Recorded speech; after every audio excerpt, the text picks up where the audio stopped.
the fact that they voted 52-48, good on them. But then whatever the Conservatives put up to say that was going to be a benefit of Brexit and an outcome of Brexit that would benefit the British people, they should have delivered on.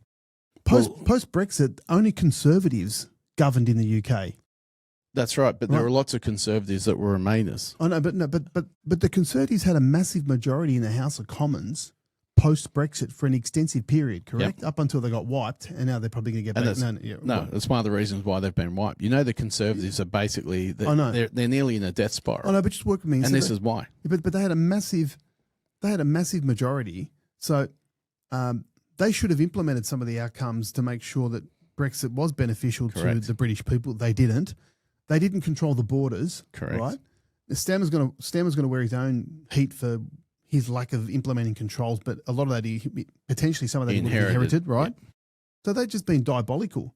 And I just get back to they made assertions and assumptions that a model was going to deliver, and it didn't deliver, right? And that's got nothing to do with democracy. They did the right thing. 52-48. Yep, you're gone. Yep. Well, it does. It has things to do with democracy in that this is what I mean. The majority said they voted for Brexit. And then the parliamentarians, because they were in the majority of them within the minority, they governed to how they wanted, right? So this is one of the problems. They govern for the minority. Yep. Now, I don't have any issue with Farage, and I think that he's going to be a good thing for the UK. I'll say if and when he gets in, but it's looking more like when. You talk about outcomes, and I actually agree with you. For me, here's one of the things I think Farage needs to be on the table for his prime ministership when it happens. Go on. He looks like he's going to have such an overwhelming majority and the mandate. So if you don't deliver on the upside promises that you made for Brexit in your time, you're gone. That's right. Because that's the point where the guy that ran on it, the guy that said it'd be better, he now has control. That looks like be control of the upper and lower house when it comes. Now's time to enact all those things so you can show the positive outcomes when your term is up or terms are up. I like it.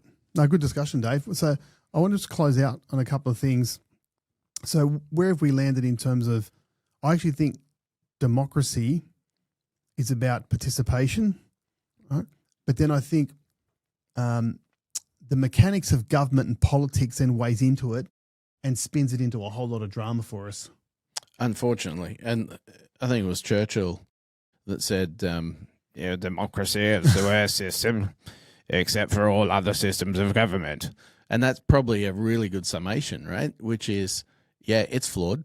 It has a lot of things that we wish we could fix. But at the end of the day, what would you replace it with? Would you really replace it with socialism? No.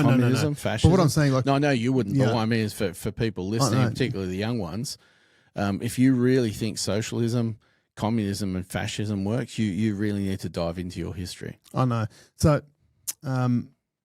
which means we're left with this flawed system. I know, but we keep it like the US is just like it's like a lolly bag of discussion, isn't it? Like you got like we've got so much material, right? Because even it just gives us so much room for activities. Because I note overnight there was another shooting in a Catholic school in, I think, Minneapolis. Transgender. Couple of kids gone. 17, two dead, unfortunately, 17 injured. But polling shows, Dave, that a majority of Americans support background checks on guns, right? They already have them. Right. So this is one of the things to discuss in our episode coming up on Chasing Utopia.